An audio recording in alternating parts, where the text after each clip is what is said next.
Please purchase a personal license to remove this message. Chapter 3 Hi out there. Most wishes for a specific tale will be met sooner or later. Near Hof, Franconia, Germany say no to animal murder. You are nothing but cowards. Shit government. Shit police. Start the ecological revolution now. Down with the Nazis. This world is pristine, keep it that way. Claudia Roth, one of the leaders of the Green Party, was very pleased.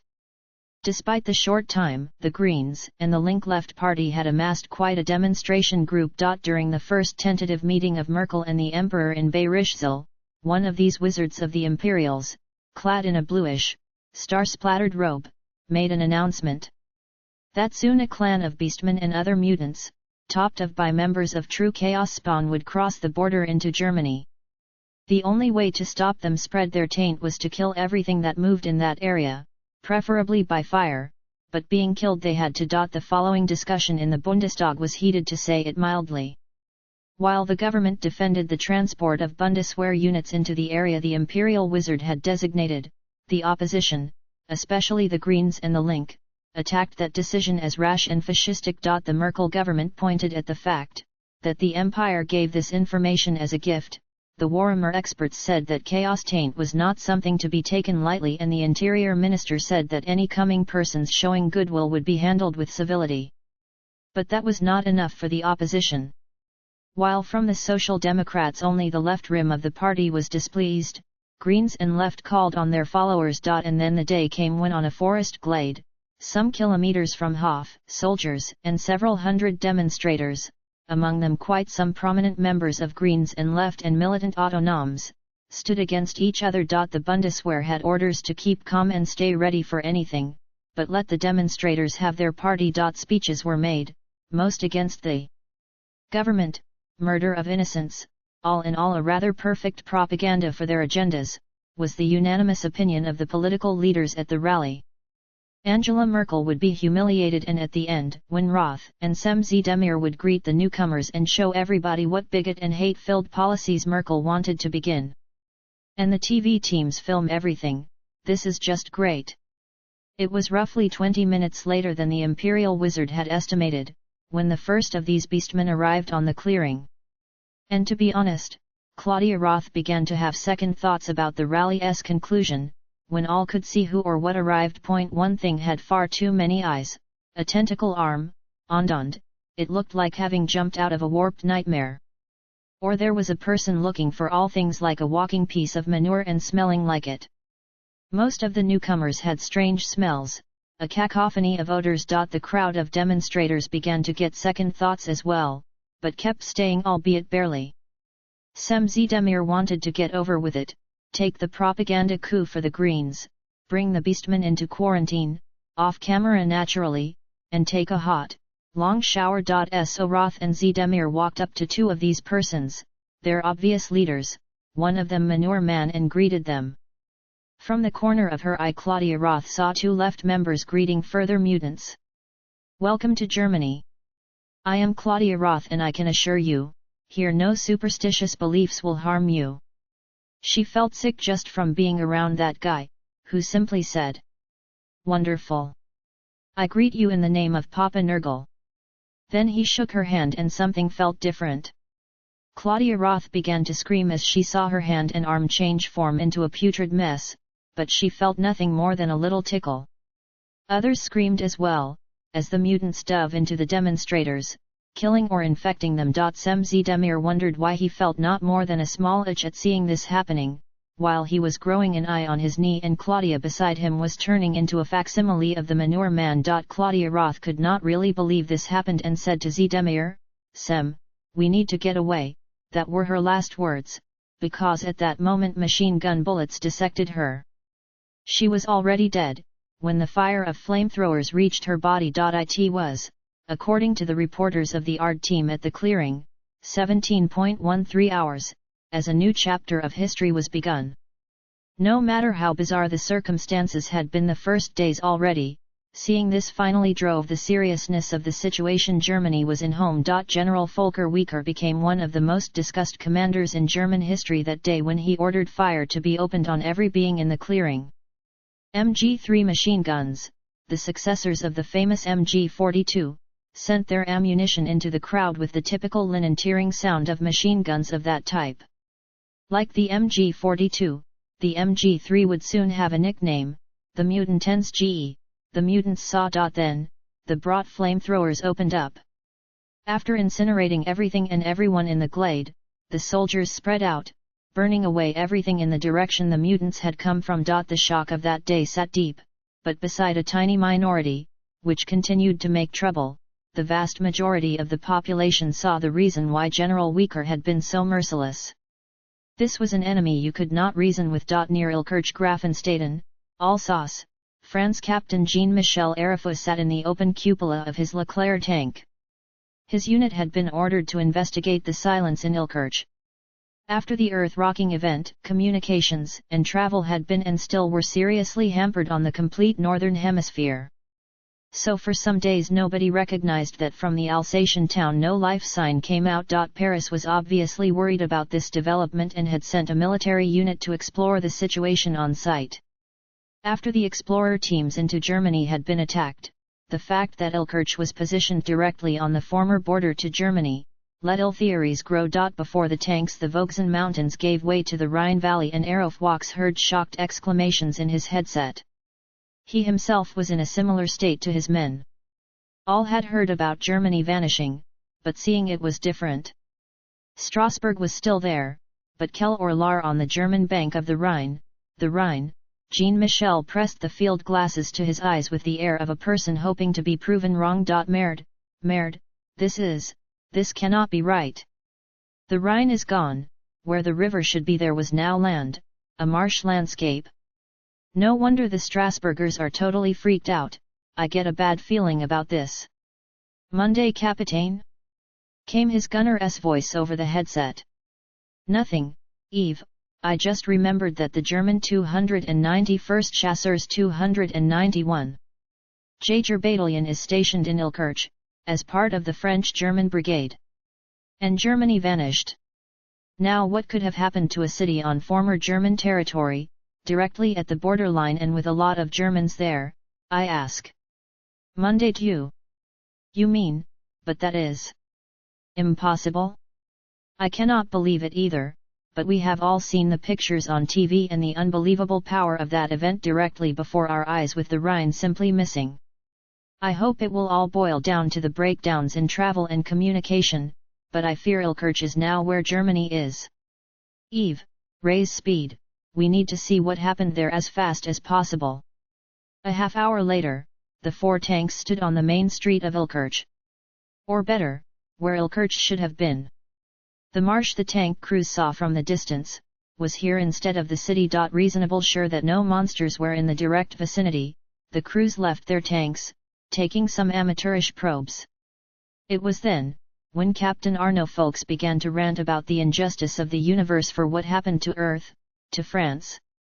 A memorable experience for his men, as the captain was normally a rather laid-back person and more so, the reaction to the rant by other persons. Suddenly a foreign voice piped up from beside some low-grown trees. You are Bretons? But we went east, so we should be in the Empire. And since when Bretonia has access to tanks? Such well-formed ones? The French soldiers turned to the voice and were shocked. The 10 people looked like having jumped right out of paintings from Rembrandt or Vermeer. Their clothes, their haircuts, all were armed with axes, swords, and 3 with some caliver. They looked tough, but the situation made them anxious. Their weapons were raised. But the biggest shock were the 2 persons looking like honest-to-God dwarfs. Jean, are they old Germans? Is this a time travel like in a Wells novel? Their French is weird and the accent could be German, don't you think? No, this accent sounds more like Dutch and the Flores men never lived in Europe. And these 2 guys look even more like real dwarfs than the Flores people were. But enough, I have to address them, before this can get ugly. Hello, I am Jean-Michel Arafat and we are not in this Bretonia, we are in France. What is that empire? And please, there is no need to keep the weapons raised. We are as baffled as you are and mean no harm. Who are you? Never heard of France? Is that a part of Britannia, because you definitely sound so? And how come you do not know about the empire, your neighboring country? The man's tone became more suspicious. But since the event some weeks back wrought havoc with the world, I give you benefit of doubt for now. So do not test my patience. But you at least earn an answer to your question. I am Klaus de Jong, expedition leader from the great city of Marienburg. We were sent out to investigate what happened during that freak event. And it seems you have some answers. His eyes staying pinned on the two heavily armed dwarfs standing beside de Jong, Captain Arafu felt a stomach ache. Something told him that the situation of Earth had suddenly become even more complicated. Arafu did not want to let this situation get out of control, so he said, Monsieur de Jong, I think we both have needed answers. So how about we sit down together and exchange that knowledge? I doubt our respective nations is served well, if we get into a fight, when we can clear up the problems now. De Jong contemplated it, then nodded. That sounds reasonable. Chancellor's office, Berlin, Germany. We are where Earth should be. The radio telescopes in Felsberg and Garching confirmed it after days and days of work. The planet Germany is now on was in the same position as Earth. How is that possible? Well, this whole thing is a confirmation of the multiple parallel universe theory with an exclamation mark. Angela Merkel looked out the window into the night sky, where two moons circled Earth. Man's Leap and Moor's Leap, as the natives in the empire called them. But a second moon was not the only addition for Germany. Beside Ilkirch, the cities Forbach, Lauterberg F, Agerchabe CZ, Tondern DK, the Klinwale Sertel AUT and all Polish territory on the western bank of the Oder including 80 of Stettin and the Polish part of Usedom had been teleported with Germany. It seemed to follow some rhythm, because not all territory close to the border had been ripped away with Germany.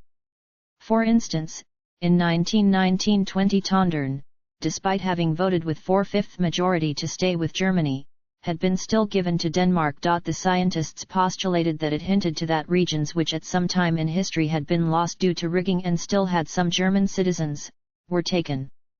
Another conundrum for the scientists to solve. But while her scientist's brain was fascinated by the physics involved, the Chancellor had other things to do. Berlin was preparing for the arrival of the imperial delegation, with their emperor and most of the elector nobility among them. A full state visit, as had been fixed in Bayerischzell some weeks earlier. Even more important, as a goodwill gesture by Karl Franz, a substantial group of imperial wizards, some had already arrived in the last week, would stay in Germany to screen Germany for magical talent and to help build up magical schools. The emperor had been impressed by the prosperity and high-tech of Germany and so both sides looked forward to meet each other correctly.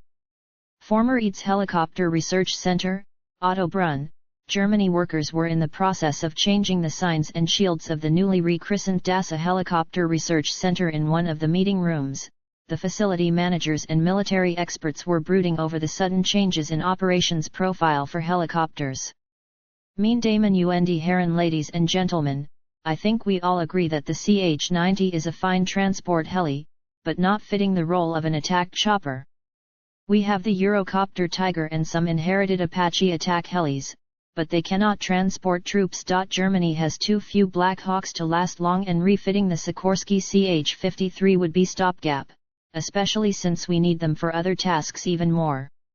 Considering the mobility of some of our new enemies, we need a helicopter with a punch and the ability to transport some fast response teams. And we cannot wait for a new type, this takes too long. Planning on a new helicopter for that has been started, but we need a chopper to be in production soon and with compliance to our diminished resources. Yes, but that means we have to reverse engineer or looking in the archives for blueprints of existing types to see which one is the best solution for now. Agreed. This is not so simple. Blitzmerker. I'd say we concentrate on the Black Hawk, since the design is more modern than the CH-53. We might have to sacrifice a couple of them, but it will worth it until the new design becomes available in some years. We think that there is an easier solution.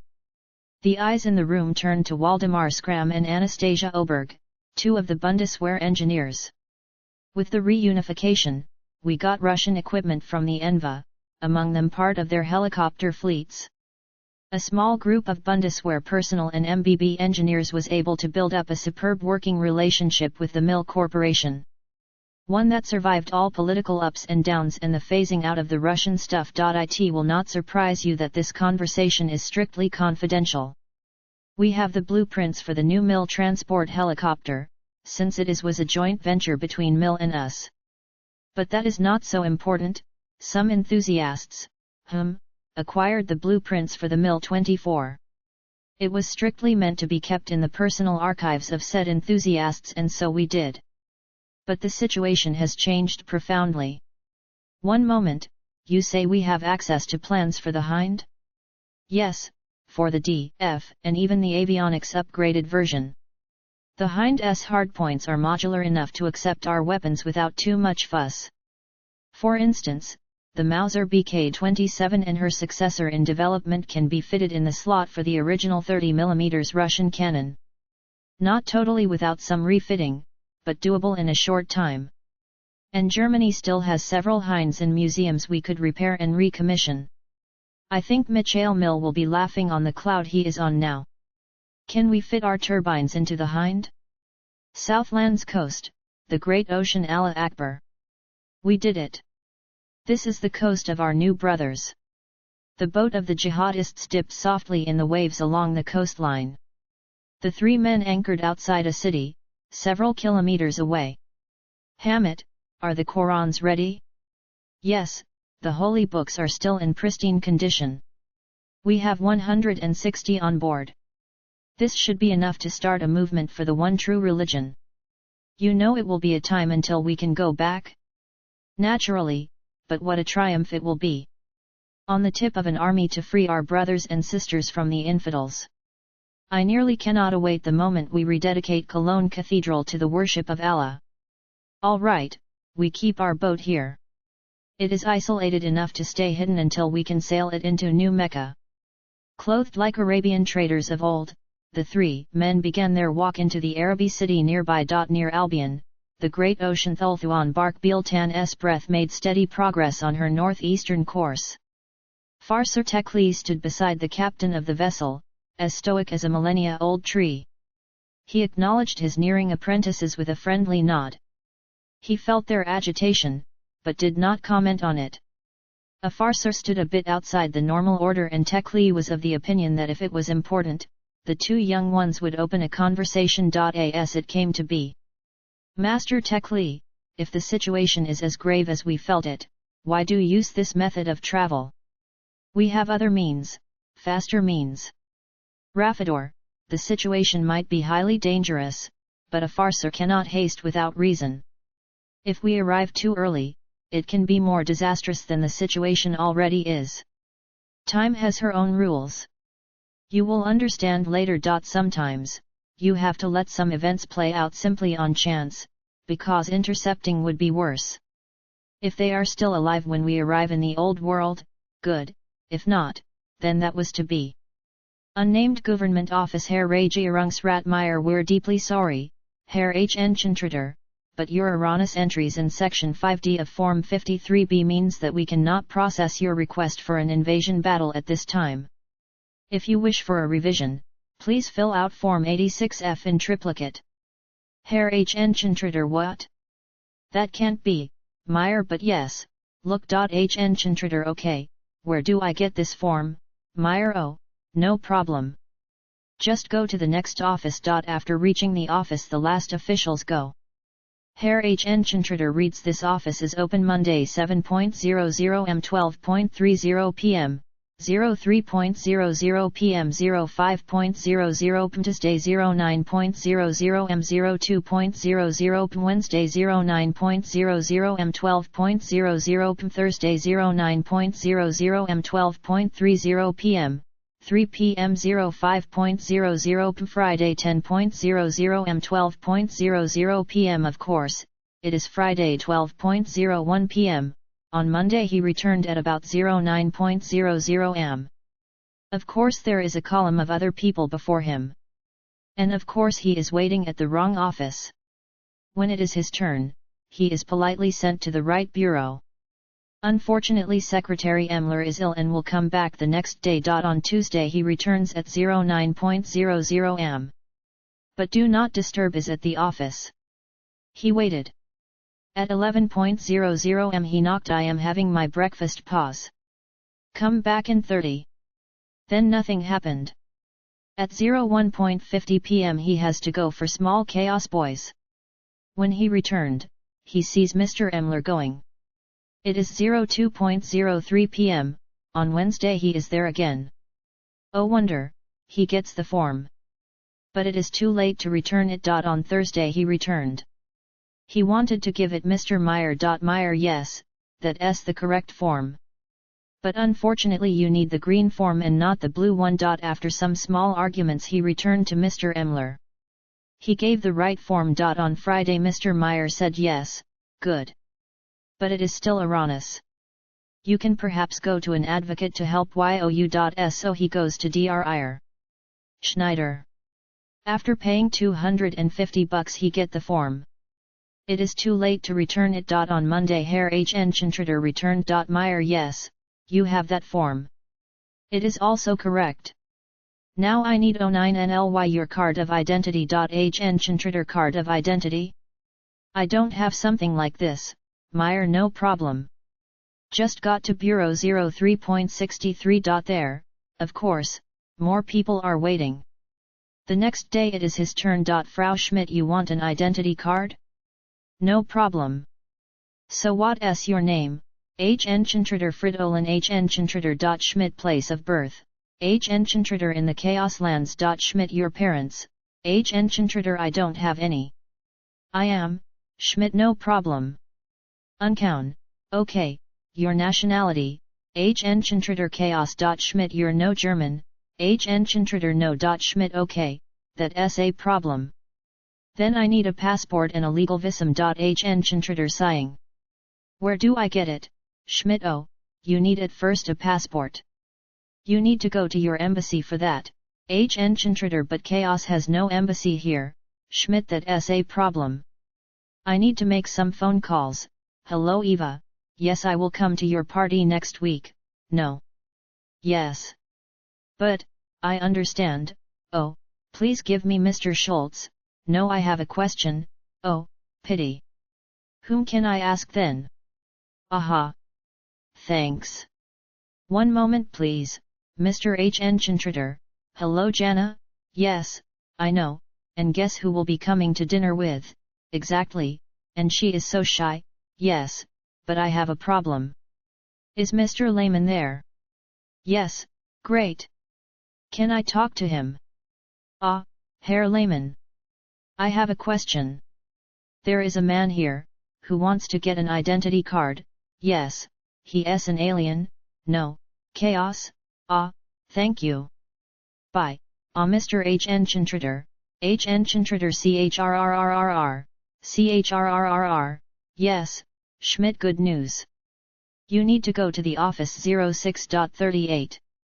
There you need a form to get provisorical papers. With them you can return. Schneider is that everything you need, Schmidt no, of course not. I need also a photography, please do not smile or look angry on that, your birth certificate, a form of the police that you are no criminal, a tariff statement that you don't import forbidden goods, a form from the ministry, Herr Schneider. Schneider collapsed. Herr Schneider was transferred to the nearest psychiatric sanatorium. Frigate Sachsen, Araby Coast, Southlandstow Chancellery Berlin from CO Sachsen oil reservoirs found near Al-Hajj, Araby. According to scientist group, largest found in Earth human history. Problematic due to zero infrastructure at station, lacking defense territory and the long distance to Germany. Estimated to be nearly double as far away than the Middle East on Earth, making convoys a must. Propose further search for easier access sites and immediate development here. Café Barrique, Altdorf, the empire. The sudden appearance of a nation who seemed to be an empire province looked at through a trick mirror, produced high waves in Altdorf. It had taken a few days, but soon couriers, town criers, and newspapers for the rich began to spread the news. Rumors abounded in the capital city of the empire. Some people said that the emperor and the electors prepared for a state visit and were close to the start day. Others spoke about the fact that the new province had unseen technological marvels, other persons that the new arrivals were heretics. The opinions varied from person to person. Especially closely examined was the fact that Deutschland had set up something of an embassy already. The Café Barrique was a meeting point of all strata in Altdorf, from the lowly rat catcher to city officials, so all majority opinions on Germany could be heard here in concentrate. This was one reason Felix Jaeger and Gottschalk Garnissen had made a rest there on one of the duo's seldom visits of the capital. While Felix was excited how the Germans would really be, instead of the myriad rumors, Gottschalk, in full slayer mode, thought about what creatures this new land had. Maybe one could help him fulfill his destiny. Then, for a moment everything went quiet, when a group of 4 entered the café. The clothes, the way they talked identified them as members of the German embassy. Their leader, a woman in her late 20s or early 30s, looked over the assembled crowd in the locality, searching for someone. Looking on some type of small picture, she finally zeroed in on Felix and Gottschalk. The 2 adventurers and friends silently and secretly readied themselves for whatever might come. The group came to their table, then the tall, blonde woman asked with a certain assuredness in her voice, "Are you Felix Jaeger and Gottschalk Garnissen? I am Annika Vogler and work for the German embassy." "Which I think is easy to see. Now we know your name, but what leads you and your entourage to us?" was the blunt question from the slayer. Annika smiled. "You 2 are not totally unknown in Germany and I know you are adventurers. I might have a task for you, but details only after the café here goes back to normal." Indicating the surroundings, the 6 people at the table made small talk until the café normalized. "I need additional security for a talk, local security so to speak. What we know about you is interesting, which makes you a good choice. Among the payment is information about Germany, which you, Herr Jaeger, will find more satisfying than the partly consternating or hilarious rumors. Let us say, we are interested. But before we agree to anything, I want more information about the meeting you want to attend. We have seen and survived many things, so not all talks will be interesting to a slayer like me. Herr Garnissen, we anticipated such a situation, so can a voyage to Castle Drakenhof stimulate you?" Annika Vogler's smile never wavered. Western Bank of the Reich, Bretania Baron Aristide du Lac de D'Alembert and his entourage de guerre were one of Bretania's most famed spotter teams. Little wonder that they were among the group sent out by the king to investigate the strange silence from Bretania's easternmost possessions. And more, they were the vanguard, a vanguard struggling with the surprise before their eyes. "Why is this water here and what water at that?" "Sire, we have not deviated from our route.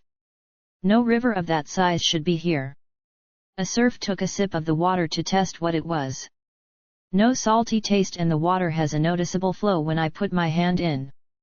This has to be a river, sire. The only river this large and several hundred miles around is the Reich. This must be the Reich. What chaos-spawned sorcery is this? It must be the occurrence weeks back, the strange light bathing our land. Yes, this must be it. Nothing else was earth-shattering large enough in the close past. Milord, what shall we do now?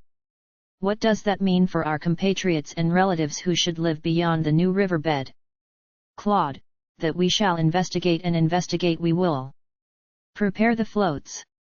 The simple floats being completed by the serfs did not look like much, especially in light of such a mighty stream. The Reich, at this late point of his new riverbed swollen on to a breadth of 21 kilometers, was a massive hindrance for anything crossing now. But the descendants of Gilles the Breton, the founder of Bretania, had found out over time how useful a damsel of the lady could be for warfare. Her wondrous gifts would help the group crossing the stream, even with only such basic floats. But more was not needed with a damsel part of the war band. After crossing the Reich, the Bretonians made a careful track into the interior. There was something all had to stomach: the damsel of the lady, the baron, the squires, the serfs. This land felt different, there was no other way to say it. The damsel and the baron discussed it at length, why this could be so, but did not come to a conclusion. "My lord, look over there, the signs. They are in Reichsspiel. The Imperials must have taken the opportunity to rob our Bretonia." The group had stumbled upon a paved road near a road sign. What I find more interesting is the road itself, Claude. It is paved with some tarry substance.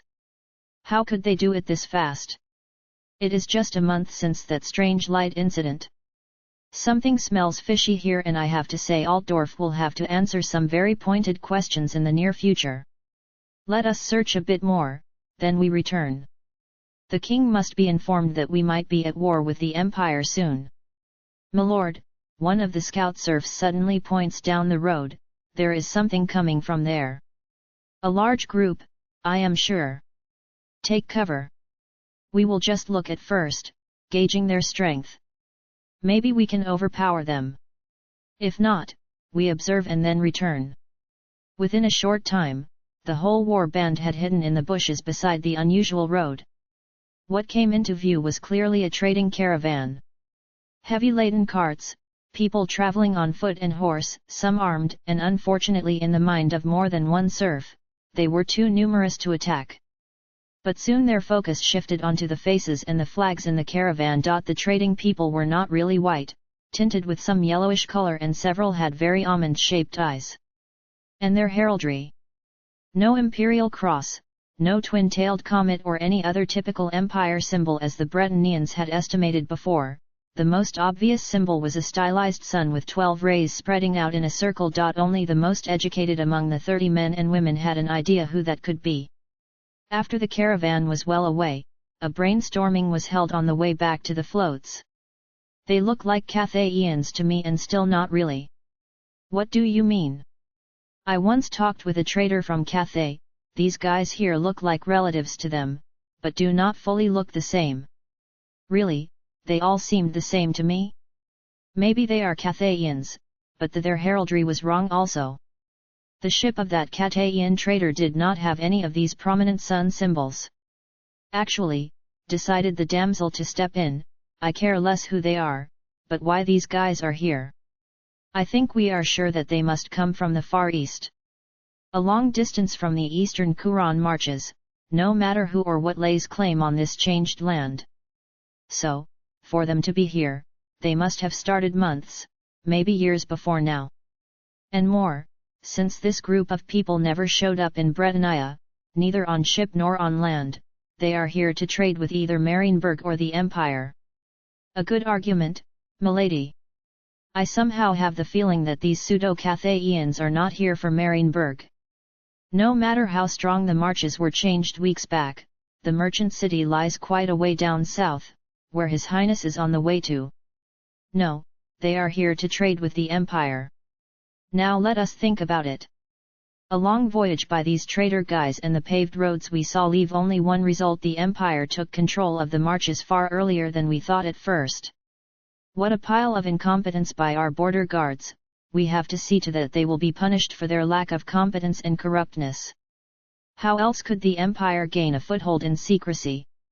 Wow, good old Jean-Pierre will throw a fit when we tell him of our foray. I predict that we will become the vanguard again when we come back here and sack a city as punishment for the Empire's audacity.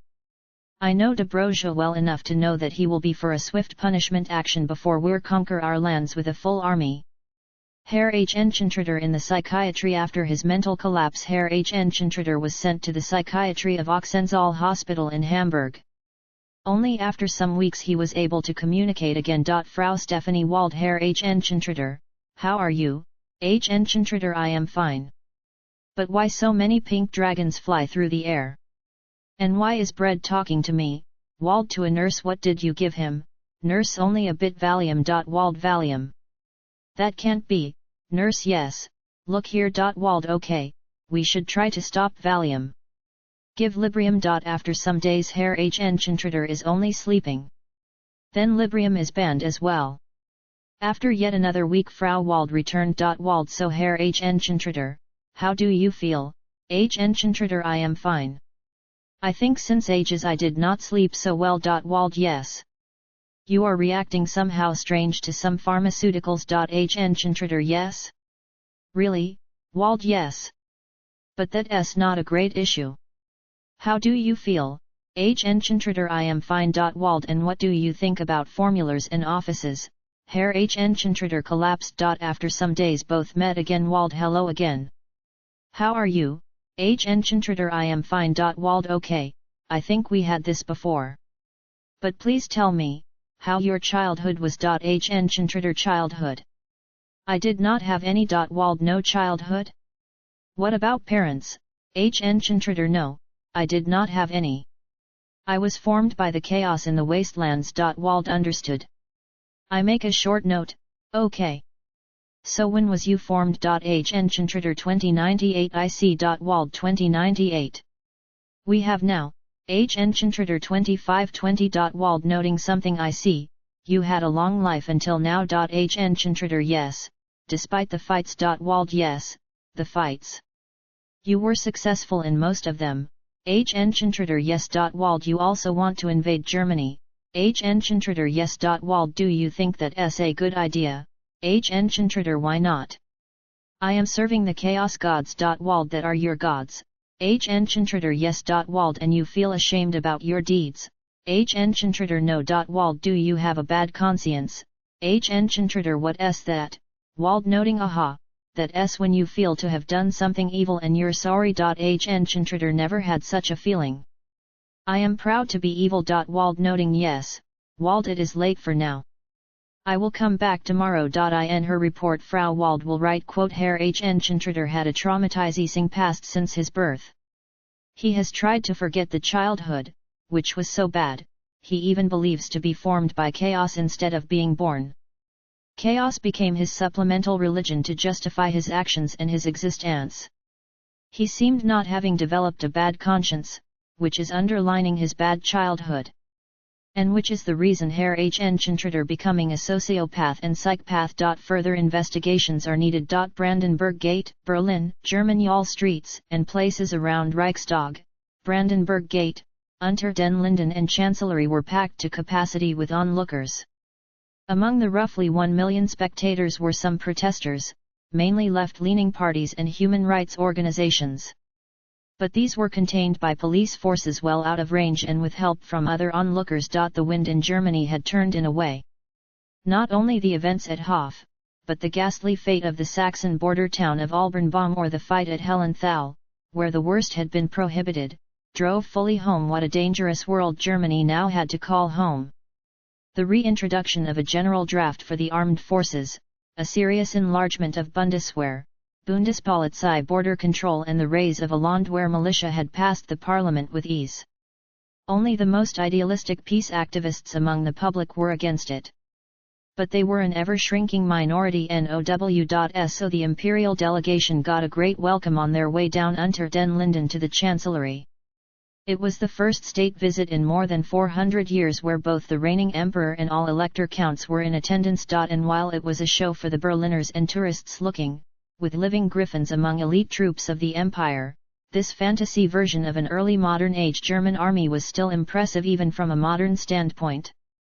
A testament to the leading power of the old world. Emperor or Kaiser, as was the designation in both Reichsspiel and German, Karl Franz von Schleswig-Holstein and Chancellor Angela Merkel soaked up the goodwill of the German population lining the streets. They needed it, since both delegations tried to square the circle. Germany and the Empire were the best possible partners and the worst enemies all at once. That much was clear after only a week of negotiations. Karl Franz knew what an exceptional gift the industrial power of Germany was. He had been at the meeting of the German economy leaders and the Imperial Guild leaders. So, Herr Roche, your firm needs cocoa. Quality cocoa. We, the Far Land Traders Guild, can deliver you cocoa in large quantities. It will be no problem. About how many sacks we talk. If we talk about standard 25 kilogram sacks, we need in our factory here in Berlin around 200,000 sacks yearly for optimum production.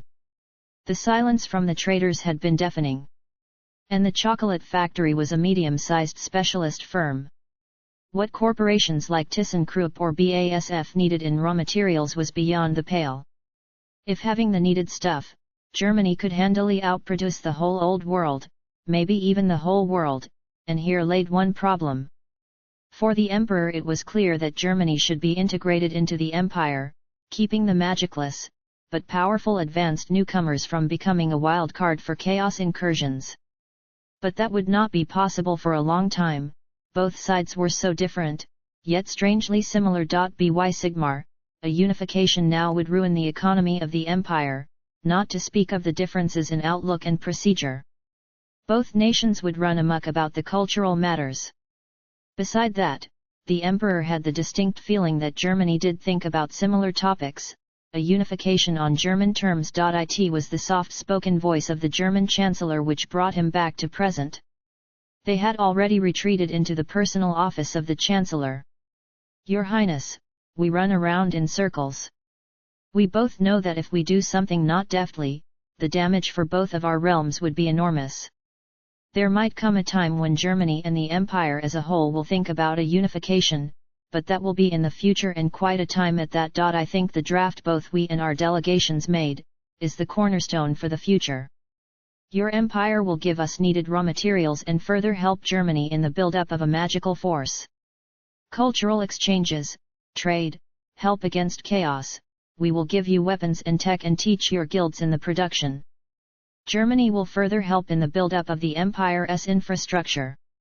Better streets, canalization, and an alliance against our enemies. This is less, an alliance and some deep cooperation, than some of both our sides wanted, but not only will it soothe the deserved pride of both our people, it is a start to bridge the gap in thought. And hopefully we can change some of the empire's less nice aspects with an injection of Luther, Kant, Hegel, Liszt, and other thinkers, before this world can change us out of what we are. Without the empire we are likely doomed, unable to build up magical expertise before chaos will use our weakness. Even with the help of both the stranded Nipponese and the Imperials, it is a race against the clock. The empire's leaders know this to an extent and drove a hard bargain, but with the exception of a few, like this madman Leitdorf, they feel that too much would cost them a golden opportunity. That is right.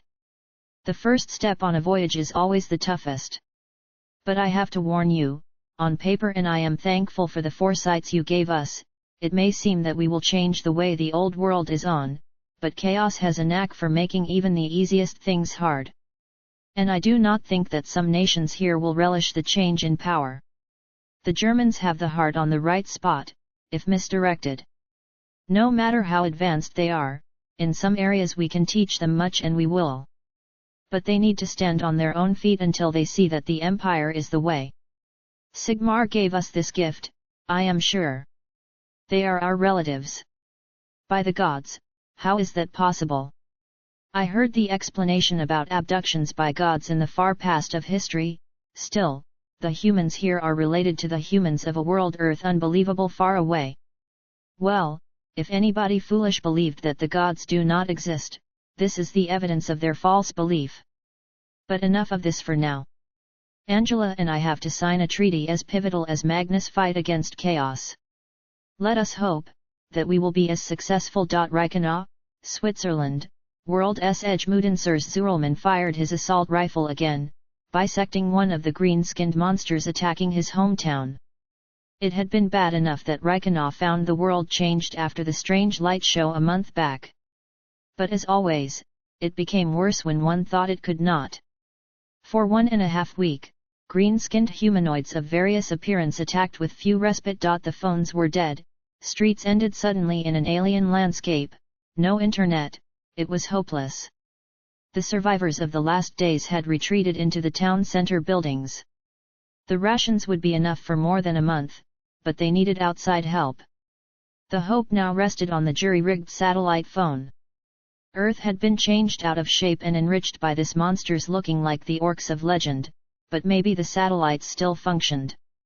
If they did, help might come; if not, excerpt from reports to the German government Helmholtz Geo Research Center, Potsdam. Based on calculations from satellite orbits and expeditions on land and sea, the Warhammer world, our new home for good or ill, has a nearly 50 larger equatorial radius, 9,312 kilometers, so the equatorial diameter is 18,624 kilometers. Earth has one of 12,472 kilometer, counting in the uninhabitable polar continents. This world has twice the landmass of Earth. If we just calculate the potentially inhabitable space, this Warhammer world has roughly a third more than Earth. This additional land is distributed unequally among the continents in comparison to the Earth land masses. While Lustria and Nagorot, the local Americas, have few additional land, Nagorot might even be smaller than North America. The Old World and the Southlands especially are a good deal larger than their counterparts Europe and Africa. A good example, and the only one we can say something really definite about at this time, is the so-called Old World. It is the local equivalent of Europe, and with over 14 million square kilometers, a good deal larger. Geologically, the eastern border of the Old World lies at the eastern foot of the World's Edge mountain range, while the southern frontier follows a line from the Southern Sea along the southern tip of the Dragonback Mountains, through the Marches of Madness to the Sour Sea. This world is rich in biological and metallic raw materials, which in itself is a sign of terraforming done here. No planet as massive and metal-rich as the Warhammer world should have normal Earth gravity, still it does.